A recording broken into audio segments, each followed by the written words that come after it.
আসসালামু আলাইকুম। কেমন আছেন আপনারা সবাই? সবাই ঈদের ঘোরাঘুরি কেমন চলতেছে? ঈদের দিন বিকালে আমি একটু গেছিলাম বাউনবাড়িয়া সদরে ঘোরাঘুরি করবার লাগিয়া। তবে ঈদে ভিড় কি পরিমাণে থাকে আপনারা তো জানোই নই। অন্যান্য জায়গাটির মধ্যে বেশি ভিড় থাকবো এটা ভাইবা আমি গেছিলাম গা ভাদুগড়ের আবি রিভার পার্কে। আমি ভাবছিলাম এটা যেহেতু একটু দূরে এই কারণে ভিড়টা কম হইব, কিন্তু ভাইরে ভাই ঈদের মধ্যে গিয়া দেখি আরো বেশি ভিড়। এ কারণে আমি আর রিক্সার টিক্কা নামছি না। বেশি মানুষ দেখলে আমার কেড়ে জানে ডর করে, আবার অনেক সময় মাথা ঘুরে ফিরে যায় বাগার অভ্যাসও আছে। দুঃখ বলা মনটা লইয়া আবি রিভার পার্কের টিক্কা তো ফিরা আইলাম, আর আয়া দেখি ফকিরা ফুলের এনো বড় জ্যাম। যাই হোক, দীর্ঘ 1 ঘন্টা জ্যামের মধ্যে বয়া থাকবার পরে দেখি যে সন্ধ্যা হইয়া গেছে গা। তো মুক্ত মঞ্চের এখানে মধ্যে একটু নামছিলাম। এখানে হাওনের অনেক কিছুই পাওয়া যায়। তো প্রথমে আইই আমরা একটু শরবত খাইয়া লইছি, যেহেতু অনেক বেশি গরম পড়ে গেছে গা। আর এই যে একটা ভাইয়ারে দেখতেছেন ঝালমুড়ি বিক্রি করতেছে, তো ভাবলাম ভাইয়ের থেকে একটু ঝালমুড়ি খাইয়া লই, দেখাই মুখ দিয়া লুল ফুটতেছিল। আর ভাই নাকি আমার ভিডিও দেখে, এটা হইন না আমি মহা খুশি হয়ে গেছি গা।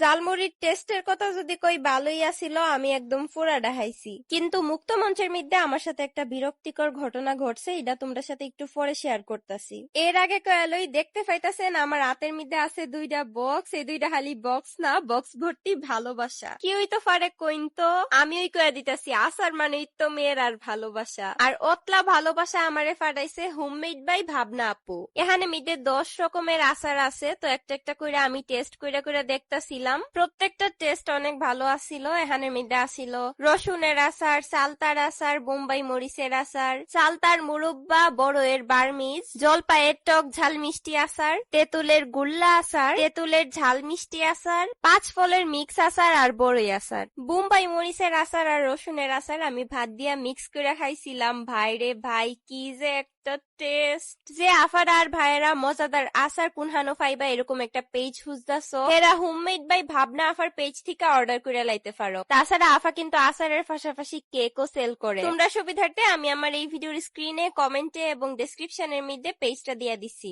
তো মুক্ত মঞ্চে আমার অনেকের সাথেই দেখা হয়েছে, সবার সাথে একটু ছবি টবি তুইলা সাইরা লাস্টে আমি এখানের মধ্যে আরেকটা জুস খায় সাইরা এরপরে আমরা গেছিলাম গা ফুল কিনবার লাইগা। আর এই যে ভাইয়াটারে দেখতেছেন, এই ভাইয়ার একটা দোকান আছে এখানের মধ্যে। দোকানটার নামটা আমার মন নাই, বাট ভাইয়া আমার এই ফুলটা গিফট করছে। এবার আমরা আই পড়ছি একটা রেস্টুরেন্টে। ওহন আপনারা রে কই মুক্ত মঞ্চে আমার সাথে কি হইছিল, 3 জন আঙ্কেল বা ভাইয়া যাই হোক আমারে ডাইকা নিয়ে ট্রাই করছে কোনোভাবে কথা দিয়ে আটকানোর, যেগুলাতে আমি অনেক বিরক্ত হইছি। কিন্তু হেরা হয়তো ভুল গেছিল গা আমি যে বাউনবাড়িয়ার বিলা। আপনারা যেমন বাউনবাড়িয়ার ফুলা, আমিও বাউনবাড়িয়ার বিলা। আমারে কথা দিয়ে আটকাইতে পারতেন না। আমার থেকে আপনারা বয়সে বড়, এই কারণে হে সময় সম্মান দিয়া কথা কইছি। আমার আব্বা থাকলে এইভাবে প্রশ্ন করার সুযোগই পাইতেন না। এবার আপনি যেই অন্যা কেড়ে। তো রেস্টুরেন্টের মধ্যে গিয়েও আমার অনেক অনেক ছোট ছোট ভালোবাসার বোনহের সাথে দেখা হয়েছিল, কিন্তু সবার সাথে আমার ভিডিও নেওয়া হয়েছে না। যাই হোক, আমরা খাওয়ান আয়া পড়ছে, আর খাওয়ানোর টেস্ট ভালো আসিল।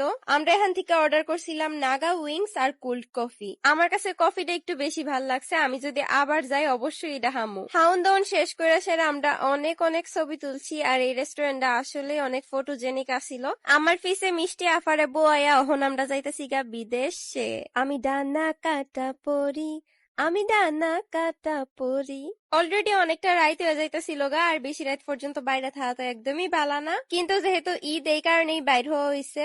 তো এই রেস্টুরেন্টের মধ্যে খাওয়া দাওয়া আর ঘোরাঘুরি শেষ করে সাইরা লাস্টের দিক দিয়ে আমি আই পড়ছিলাম আরেকটা রেস্টুরেন্টে। নামটা আমার সঠিক খেয়াল নাই, বাট আমরা এটা থেকে ফুচকা খাইছিলাম আর মিল্কশেক খাইছিলাম। দই ফুচকা আমার খুব একটা পছন্দ না, বাট এটার টেস্টটা ভালোই আসিল আর মিল্কশেকটা মজা আসিল। লাস্টে আমরা এখান থেকে বাসার লেগে বার্গার পার্সেল করে নিছিলাম। তো আজকের ভিডিওটা এনো পর্যন্তই। আপনার সাথে আবার নেক্সট ভিডিওতে দেখা হইব। কেডা কেডা পুরাটা ভিডিও দেখছুন, কোন হান থেকে দেখছুন অবশ্যই কমেন্ট করে জানাই দিবেন। ভিডিওটা ভালো লাগলে লাইক কমেন্ট শেয়ার করে পেজটা একটা ফলো করে দিবেন। সবাই ভালো থাকুন, সুস্থ থাকুন। আল্লাহ হাফেজ।